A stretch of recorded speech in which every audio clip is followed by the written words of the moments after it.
Baik, bismillahirrahmanirrahim. Assalamualaikum warahmatullahi wabarakatuh. Kita lanjutkan lagi terkait eh, materi di mata kuliah Sistem Elektronika Cerdas. Saya akan menyampaikan materi terkait pengantar Artificial Neural Network atau jaringan saraf tiruan. Oke.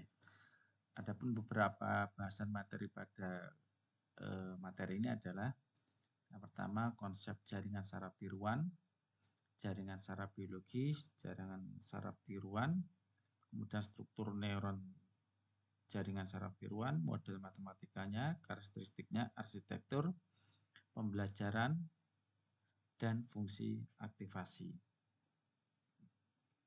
Yang pertama adalah terkait konsep jaringan saraf tiruan. Ya. Jadi jaringan saraf tiruan atau yang nanti kita biasa sebut singkat itu JST. Nah, kalau bahasa Inggrisnya adalah Artificial Neural Network (ANN). Ya, mungkin karena kita bahasa Indonesia kita sebut JST gitu aja. Adalah suatu model matematik atau komputasi untuk mensimulasikan struktur dan fungsi dari jaringan saraf dalam otak manusia.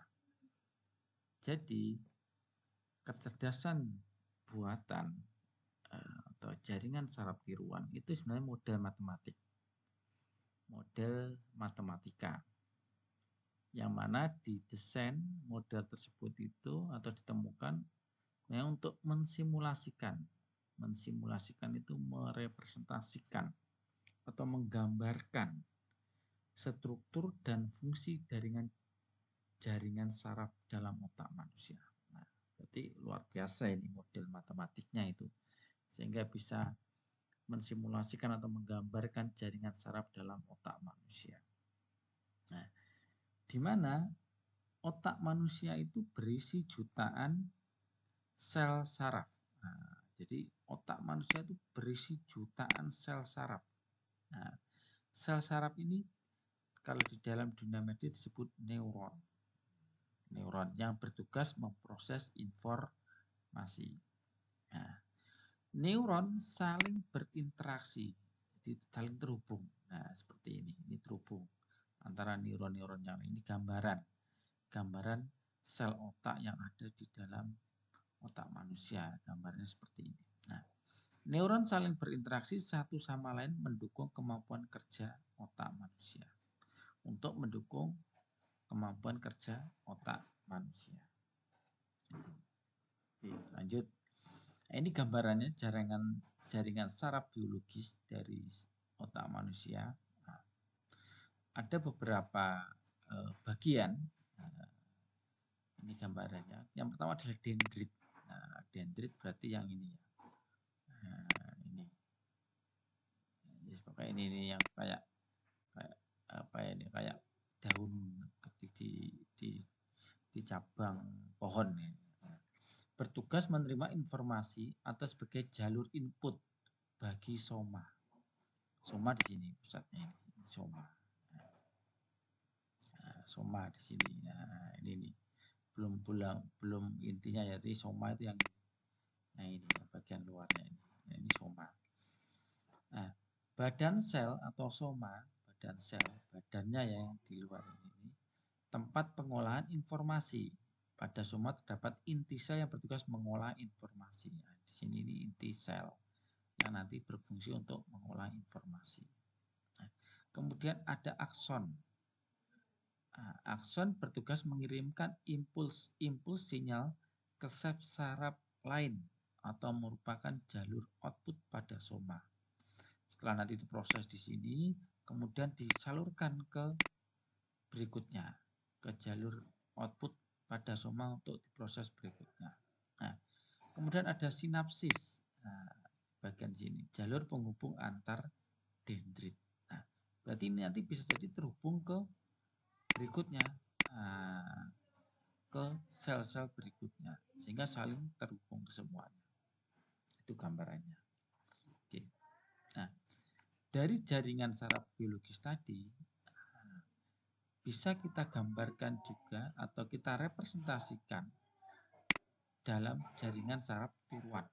Nah, buatkan. Nah, ini antara jaringan saraf biologis versus jaringan saraf tiruan. Nah, ini gambaran tadi yang saraf biologis dan ini adalah dari jaringan saraf tiruan. Pada dendrit yang berfungsi sebagai sinyal input tadi, nah ini merupakan jalur data masuk. Nah, di sini input value di sini. Ini berarti ibaratnya adalah dendritnya di biologis. Nah, ini adalah jalur data masuk yang nantinya akan diproses. Kemudian badan sel atau soma yang di sini badan sel, ini ibaratnya adalah node summing function di sini. Berarti di sini summing function untuk mengolah data. Summing berarti penjumlahan dari hasil perkalian. Penjumlahan dari hasil perkalian. Perkalian apa? Perkalian data input. Ya, perkalian data input dikalikan dengan bobot. Ini adalah nilai bobotnya. Nah, X1 berarti data input 1 kalikan bobot 1. X2 data input kedua dikalikan bobot kedua. Kemudian X sampai XM atau X yang kesekian dikalikan dengan bobot yang kesekian. Nah, hasil perkalian itu dijumlahkan di summing function di sini. Nah, kemudian akson. Akson di sini itu adalah output, hasil keluaran. Nah, hasil keluaran. Outputnya. Sinapsis, sinapsis ini adalah nilai bobot penghubung antar neuron. Dan nanti ketika output di sini terhubung ke berikutnya, maka terhubung dengan bobot-bobot ini. Di depan bisa jadi ada bobot-bobot juga. Itu gambarannya. Jaringan saraf biologis direpresentasikan dalam jaringan saraf tiruan. Nah, di sini nanti terdapat model-model untuk matematisnya. Di sini adalah sigma penjumlahan perkalian tiap data input dengan bobot, kemudian di fungsi aktivasi, kemudian data output. Semuanya ini berjalan sesuai dengan matematik atau menggunakan persamaan matematika. Oke. Adapun karakteristik dari jaringan saraf tiruan yaitu meniru cara kerja jaringan saraf biologis. Harapannya begitu. Jadi harapannya jaringan saraf tiruan yang dibentuk dengan model matematik itu mampu meniru cara kerja jaringan saraf biologis manusia.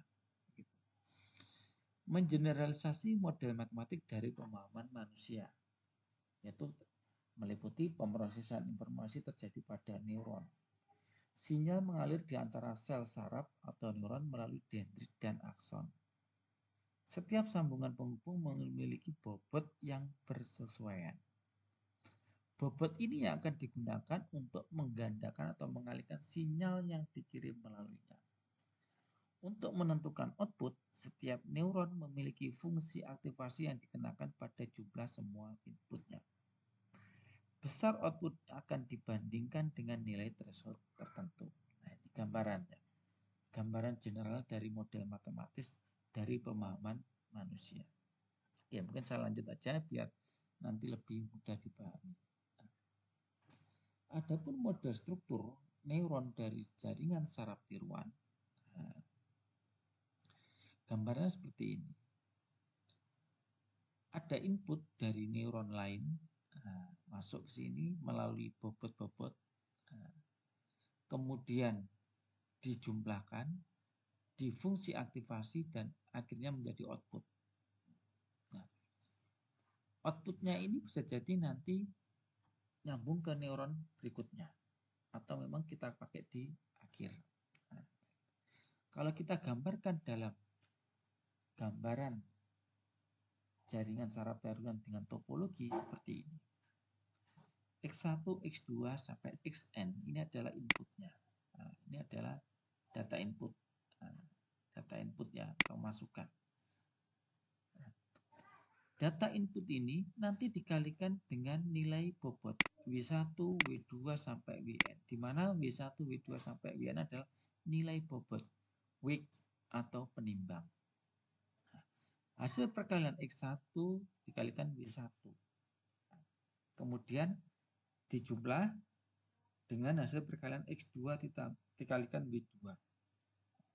Dijumlah lagi sampai seterusnya sampai dengan Xn dikalikan Wn. Nah, itu dijumlah. Jadi setiap perkalian antara X1 dengan bobotnya itu akan dijumlahkan. Nah, hasil penjumlahan itu akan masuk ke fungsi aktivasi baru didapatkan outputnya.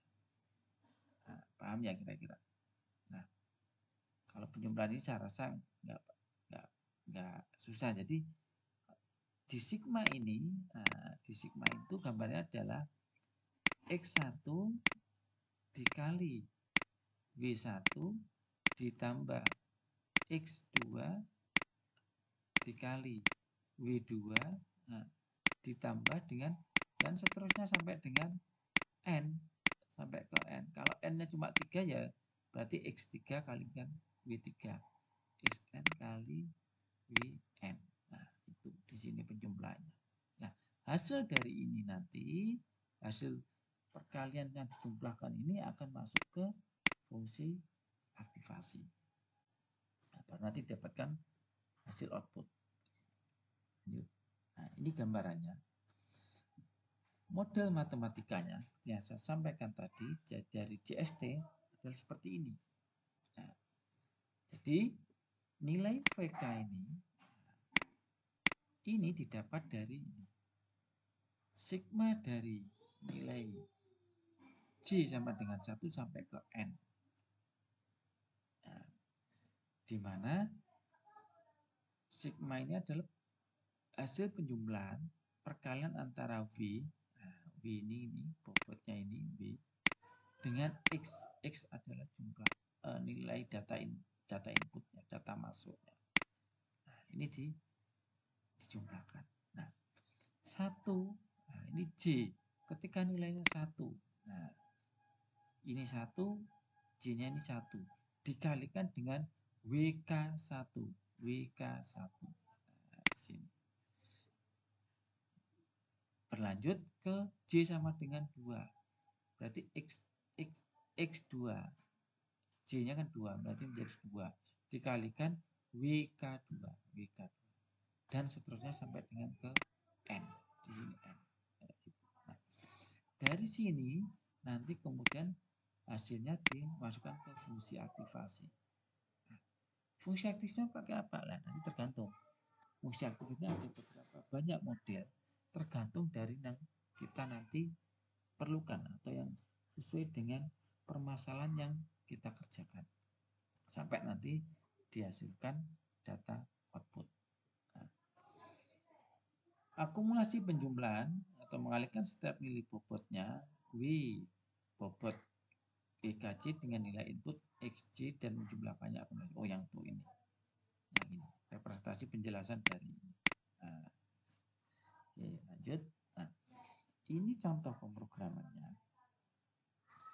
Untuk menjelaskan dari matematik tadi ini, dari matematik ini ketika kita jabarkan dalam Visual Studio, pemrograman menggunakan Visual Studio, atau juga bisa menggunakan di microcontroller Arduino IDE. Nah, jadi sigma ini adalah penjumlahan akumulasi. Karena akumulasi berarti kita bisa menggunakan perintah perulangan for. Bisa menggunakan perintah perulangan for kayak gitu. Nah, maka di sini menggunakan for, di sini juga menggunakan for. Gitu. Nah, di mana perulangannya kita mulai dari 1 sampai dengan banyak data atau banyak n tadi. Nah, misalnya dari sini kita tentukan banyak datanya adalah 10. Nah, misalnya n-nya sampai 10. Berarti nanti perulangan. Awalnya VK kita isi dengan 0. Kemudian J diisi 1. Nah, banyak data 10. VK adalah sama dengan VK.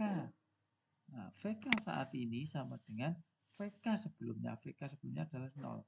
Ditambah dengan hasil kali WK. Nah, WK, nilai WK ini, yang ke J, materai ke J ke 1, dikalikan XJ. J-nya 1 misalnya, berarti kali X1.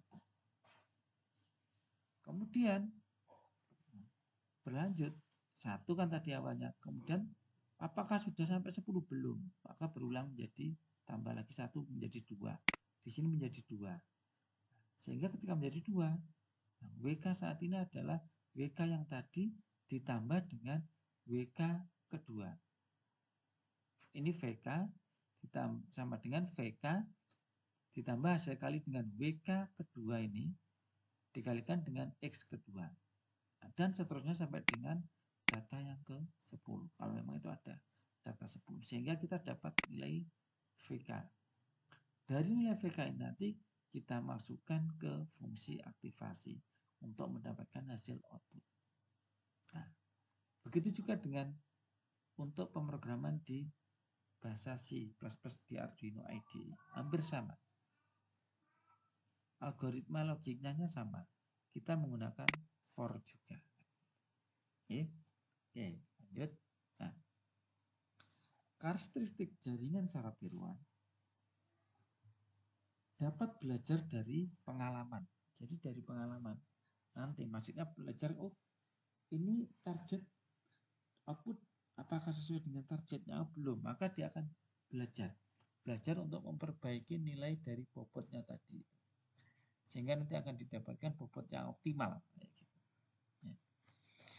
Algoritma untuk JST beroperasi secara langsung dengan angka. Sehingga data yang tidak numerik harus diubah menjadi numerik.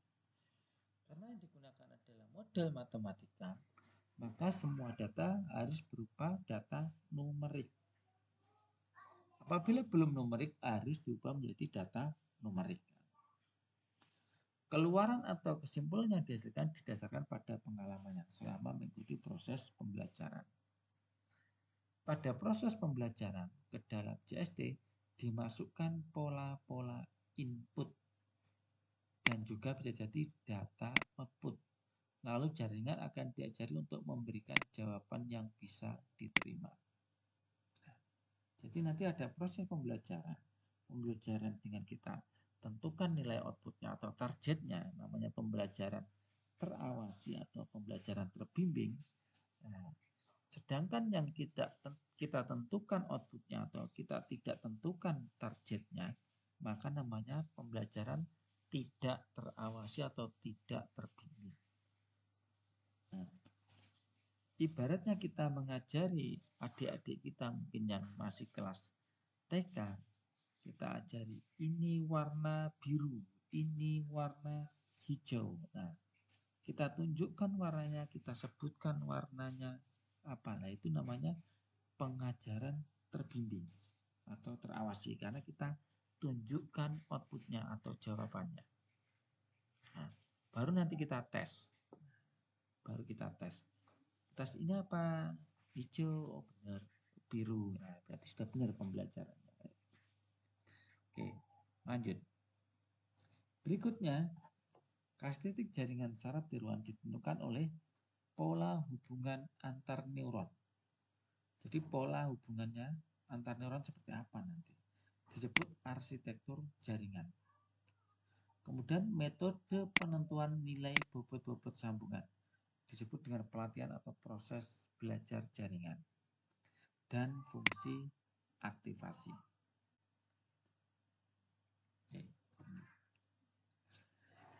Pada JST, neuron-neuron dikumpulkan dalam lapisan-lapisan yang disebut layer atau yang disebut dengan lapisan neuron layer. Jadi neuron-neuron yang dikumpulkan dalam lapisan-lapisan layer nanti disebut dengan lapisan neuron. Nah, ada lapisan input, ada lapisan output, ada lapisan tersembunyi. Nah, jadi di lapisan input nanti ada neuron-neuron. Nah, Berikutnya, neuron-neuron pada satu lapisan akan dihubungkan dengan lapisan-lapisan sebelumnya dan sesudahnya. Informasi yang diberikan kepada jaringan saraf akan dirambatkan dari lapisan ke lapisan, mulai dari lapisan input sampai lapisan output melalui lapisan tersembunyi atau hidden layer bila ada. Oke, langsung saja. Nah, ada beberapa model arsitektur jaringan, antara lain jaringan dengan lapisan tunggal, single layer network maksudnya jaringan.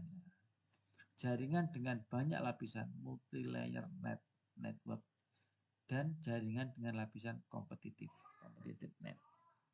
Oke, bentuknya seperti ini. Nah, bentuknya seperti ini. Ini untuk jaringan dengan lapisan tunggal, single layer net. Hanya memiliki satu lapisan dengan bobot-bobot terhubung. Jaringan ini hanya menerima input kemudian langsung mengolahnya menjadi output tanpa harus melalui lapisan tersembunyi. Seberapa besar hubungan antara neuron ditentukan oleh bobot-bobot yang bersesuaian. Semua unit input dihubungkan dengan unit output. Jadi single layer net atau lapisan tunggal ini hanya ada lapisan input dan lapisan output. Nah, tadi yang bulat-bulat ini, bulat-bulat ini namanya adalah neuron. Ini juga neuron. Nah, jadi kumpulan neuron ini namanya adalah layer. Nah, karena di sini adalah nilai data input, maka disebut lapisan input atau layer input layer. Nah, kumpulan dari neuron ini juga layer. Nah, berarti ini juga layer. Nah, karena berada di akhir, ini menjadi output, maka namanya adalah lapisan output atau output layer. Nah, setiap neuron ini terhubung oleh bobot. Ini. Nah, garis-garis ini namanya bobot. Nah, setiap bobot ini mempunyai identitas sendiri-sendiri. Misalnya di sini W11, W12, W21, W22, W31, W32, W41, W42. Jadi tidak ada tidak ada penamaan bobot yang sama. Semuanya mempunyai identitas sendiri-sendiri. Bobot nilainya boleh sama, Pak. Boleh. Nilainya boleh sama. Tapi namanya tidak boleh sama.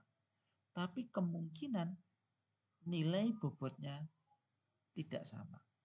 Kecil sekali kemungkinan apabila nilainya sama. Nah, gitu. Tapi ingat, namanya, identitasnya ini tidak boleh sama. Berarti nanti dibentuk metrik bobot namanya. Gitu. Sehingga tidak boleh sama. Nah, ini single layer net, lapisan tunggal. Hanya input dan langsung dengan output. Oke. Berikutnya, jaringan dengan banyak lapisan. Nah, bedanya dengan yang sebelumnya adalah ada tambahan lapisan tersembunyi. Kenapa dikatakan lapisan tersembunyi? Karena berada di antara lapisan input dan lapisan output. Nah, jadi antara lapisan input dan lapisan output ini ada lapisan di tengah-tengahnya. Ini namanya lapisan tersembunyi. Nah, jaringan lapisan banyak ini dapat menyelesaikan permasalahan lebih sulit daripada lapisan tunggal sebelumnya. Namun tentu saja dengan proses pembelajaran lebih rumit dan lama. Nah, kalau kita amati dengan lapisan banyak, dengan multi layer net ini atau banyak lapisan, neuronnya semakin banyak. Yang tadinya hanya di layar input dan output, kalau kita hitung hanya 1, 2, 3, 4, 5, 6. Ini bertambah ada neuron di lapisan tersembunyi. 1, 2, 3, 4, 5. ada tambahan 5. Semakin banyak. Nah, semakin ada tambahan layer di tengahnya, maka metrik bobotnya juga bertambah. Yang sebelumnya hanya terhubung metriknya itu dari input langsung ke output. Di sini ada metrik bobot di bagian sini dan juga di bagian sini. Nah, ini metrik bobotnya. Sehingga tentunya juga semakin banyak metrik bobotnya. Nah, kalau kita hitung semakin banyak. Di sini aja 1 kali 5, 5, 5, 5, 5, 5 kali 4, 20. 20 dikalikan 5 kali 2, 10. Jadi 30 metrik. Kalau yang sebelumnya hanya berapa? 4 kali 2, 8. Nah, jauh lebih kompleks. Makanya di pembelajaran jauh lebih rumit dan lama. Karena semakin kompleks. Tapi dia mampu menyelesaikan permasalahan yang lebih sulit dibandingkan dengan lapisan tunggal. Itu gambarannya. Oke. Ini ada lagi. Kalau yang tadi hanya satu lapisan tersembunyi, ini ada 2 lapisan tersembunyi. Masih dengan jaringan banyak lapisan. Multi layer network. Nah, ada lapisan tersembunyi 1 ini dan ada lapisan tersembunyi kedua. Nah, berarti metrik bobotnya jauh lebih banyak lagi. Ada metrik bobot 1, metrik bobot 2, dan metrik bobot ketiga. Nah, sehingga tentunya dengan begini, metrik bobotnya semakin banyak.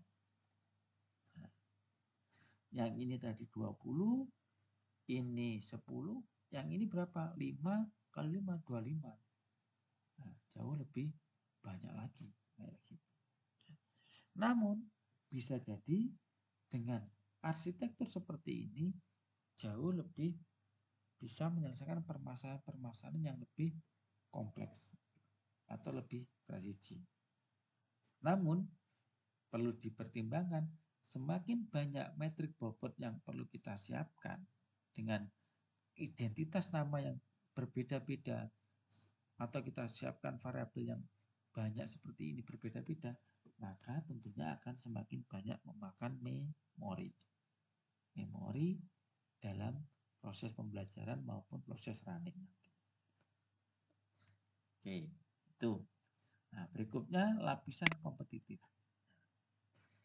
Lapisan kompetitif, nah, ini saya mohon maaf belum begitu paham karena hampir tidak pernah menggunakan ini. Nah, saya coba bacakan sekilas gini.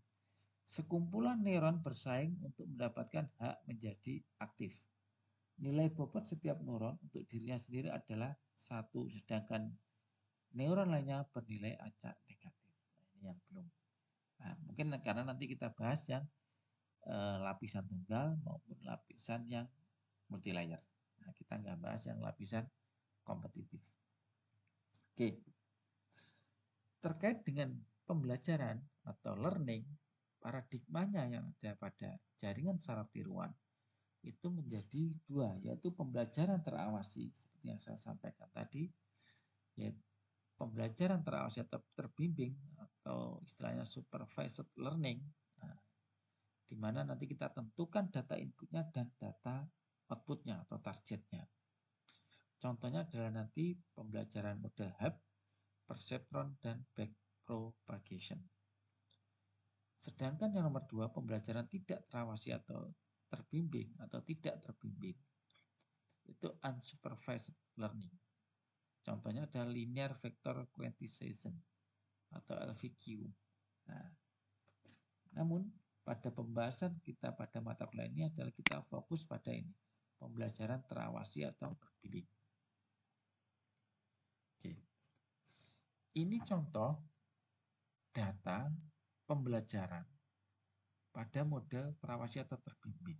Nah, ciri-cirinya adalah kita tentukan atau memerlukan target output. Nah, di sini pada bagian kotak yang kanan ini adalah data target. Yang sebelah kiri adalah data input. Ini contoh data learning. Satu pola input akan diberikan ke satu neuron pada lapisan input. Nah, berarti kalau kita amati di sini ada pada inputnya ada 4 data ya. 1, 2, 3, 4. Berarti ada 4 input. Ada 4 neuron input pada lapisan input. Pola ini akan dirambatkan di sepanjang jaringan saraf hingga sampai ke neuron pada lapisan output. Nah, kalau di sini tadi saya katakan ada 4 jalur input ya pada lapisan input atau 4 neuron pada lapisan input, di outputnya ada 1, 2, 3, 4, 5. Ada 5 output. Ada 5 output neuron. Kalau semakin besar Pak, boleh, nggak masalah. Lebih kecil sedikit boleh Pak, boleh.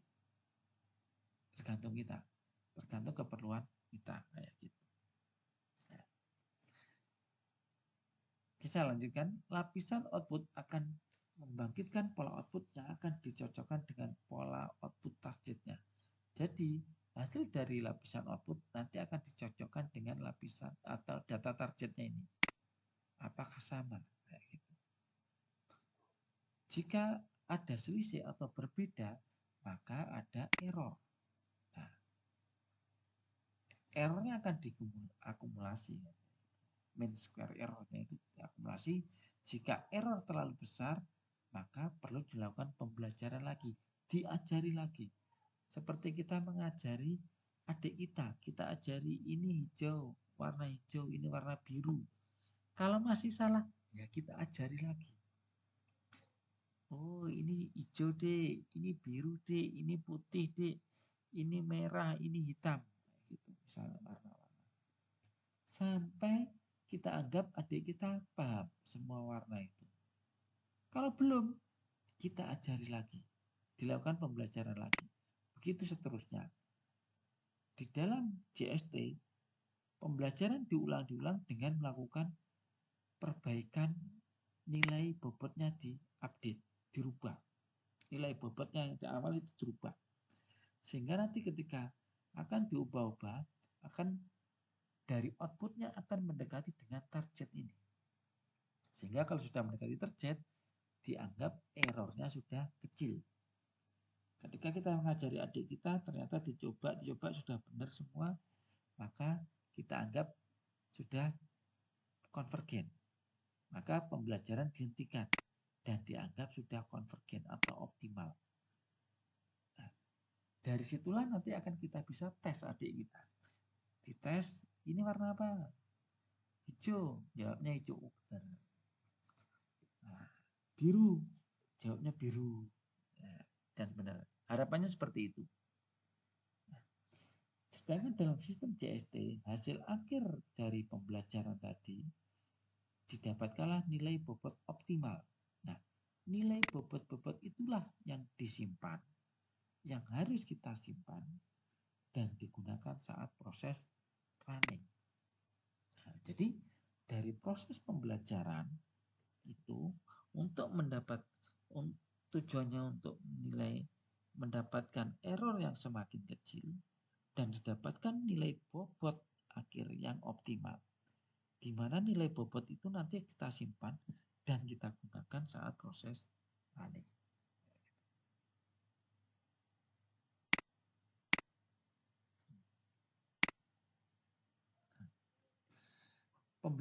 Pembelajaran tidak terawasi atau tidak terbimbing, bedanya dengan yang terawasi, tidak memerlukan target output. Jadi targetnya kita tidak tentukan. Gimana ya? Nah, ini agak susah. Dan tidak dapat ditentukan hasil yang diarahkan selama proses pembelajaran. Nilai bobot disusun dalam suatu range tertentu tergantung nilai input yang diberikan. Tujuannya untuk mengelompokkan unit yang hampir sama dalam suatu area tertentu. Mungkin nanti kita bahas fokus di yang pembelajaran terawasi atau terbimbing. Yang kita tentukan targetnya. Ya. Oke, fungsi aktivasi. Nah, dari output nanti, kemudian diaktifasi. Nah, dipakai untuk menentukan keluaran suatu neuron. Merupakan fungsi yang menggambarkan hubungan antara tingkat aktivasi internal summing function yang mungkin berbentuk linear atau non-linear. Beberapa fungsi JST diantaranya ada hard limit, threshold, sigmoid, dan identitas. Oke, kita coba bahas satu per satu. Fungsi aktivasi. Nah, ini sebenarnya logika saja sebenarnya. Nah, Y atau output akan bernilai 0 jika X kurang dari 0. Nah, jika X kurang dari 0, berarti kesinian ya, maka dia bernilai 0. Benar kan? Dan akan bernilai 1 apabila X lebih dari atau sama dengan 0. Maka akan bernilai 1 sini. Nah, itu untuk fungsi undak biner hard limit. Nah, ada lagi fungsi undak biner threshold. Apa bedanya? Kalau di sini hard limit, nah, tegas antara 0, batasnya 0. Kalau di sini threshold, berarti kalau threshold kita bisa mengatur. Threshold kita bebas tergantung dengan berapa nilai threshold yang kita tentukan. Nah, outputnya ya, output akan bernilai 0 jika X kurang dari threshold di sini. Nah, thresholdnya berapa? Bebas, terserah kita. Bisa 1, bisa 2, bisa 3, dan seterusnya. Atau bisa 0, sekian, 0,5, 0,7, 0,8, bebas, terserah. Atau 1,5 dan seterusnya, bisa. Jadi terserah kita. Sesuai dengan permasalahan yang atau kondisi yang kita tentukan. Nah, berarti lebih fleksibel. Nah, akan bernilai 0 jika X kurang dari threshold dan akan bernilai 1 jika lebih dari sama dengan threshold. Nah, ini fungsi aktivasi. Oke. Berikutnya fungsi aktivasi fungsi bipolar. Kalau yang sebelumnya adalah tidak bipolar ya.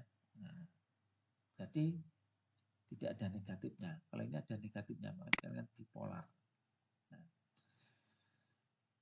output akan bernilai 1 jika X lebih dari 0. Output akan bernilai 0 jika X sama dengan 0. Berarti tengah-tengah sini. Output akan bernilai negatif 1 jika X kurang dari 0. Sana. Itu yang hard limit. Nah, kalau yang fungsi bipolar dengan threshold berarti bedanya kita tentukan batas thresholdnya berapa. Kayak gitu. Kalau yang ini 0, kalau ini berarti thresholdnya bebas atau fleksibel. Oke. Kemudian fungsi linear identitas. Y sama dengan X. Nah, fungsi dari X sama dengan X kayak gitu. Jadi nilai Y sama dengan X. Fungsi symmetric saturating linear. Nah, Y akan bernilai 1 jika X lebih dari sama dengan 1. Nah, di sini. Dan akan bernilai negatif 1 jika X kurang dari sama dengan negatif 1. Nah, antara negatif 1 sampai 1 ini yang dicari nilainya. Nah, berarti nilainya adalah X. Nah, sesuai dengan X. Nah, oke. Kemudian fungsi sigmoid biner. Nah, nanti seperti ini model matematiknya. Nah, Y sama dengan fungsi dari X sama dengan 1 per 1 ditambah error. Nah, error pangkat minus alfa kali X. Nah, itu untuk yang fungsi sigmoid biner. Sedangkan untuk fungsi sigmoid bipolar berarti ada negatifnya. Fungsinya seperti ini. Tergantung nanti kita penggunaannya yang mana. Oke, mungkin itu pengantar dari saya terkait jaringan saraf tiruan. Nanti bahasan berikutnya yaitu model McCulloch-Pitts dan model Hubs kayak gitu. Nah, untuk tugasnya itu tugas ini ya untuk materi ini terkait dengan pengantar jaringan saraf tiruan artificial neural network, yaitu pada sebuah arsitektur jaringan saraf tiruan dengan parameter data inputnya sebanyak 5 data, neuron lapisan outputnya sebanyak 2. Nah, inputnya 5, outputnya 2. Yang A1A adalah gambarkan arsitektur JS tersebut tanpa ada lapisan tersembunyi.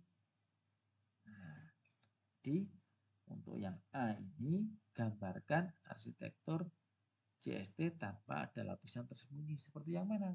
Seperti ini saya tunjukkan. Nah, ya, yang lapisan tunggal tanpa ada lapisan tersembunyi. Berarti tadi inputnya 5, berarti sini neuronnya sebanyak 5, X1, X2, X3 sampai X5.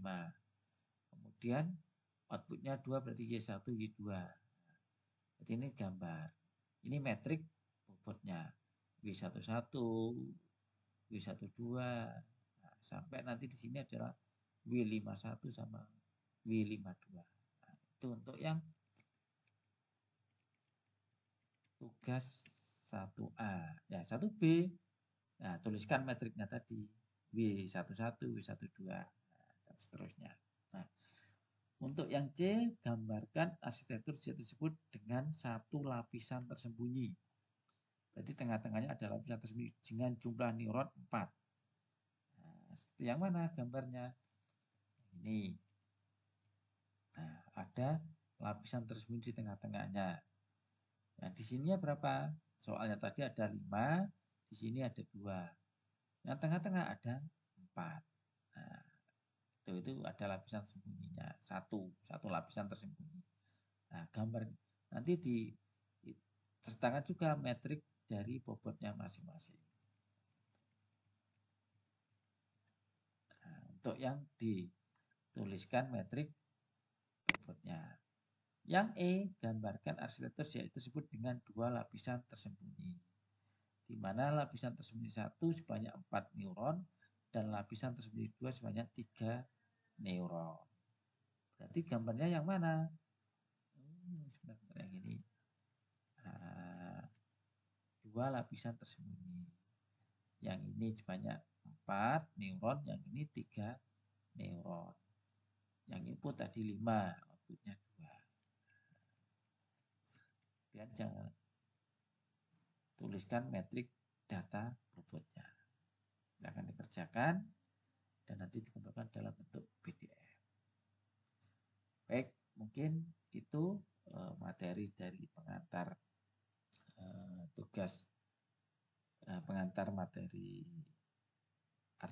artificial neural network atau jaringan saraf tirum dan juga penjelasan terkait tugas yang perlu dikerjakan untuk melatih bagaimana menggambarkan arsitektur dari jaringan saraf tiruan. Saya akhiri, terima kasih, semoga bermanfaat, tetap semangat. Assalamualaikum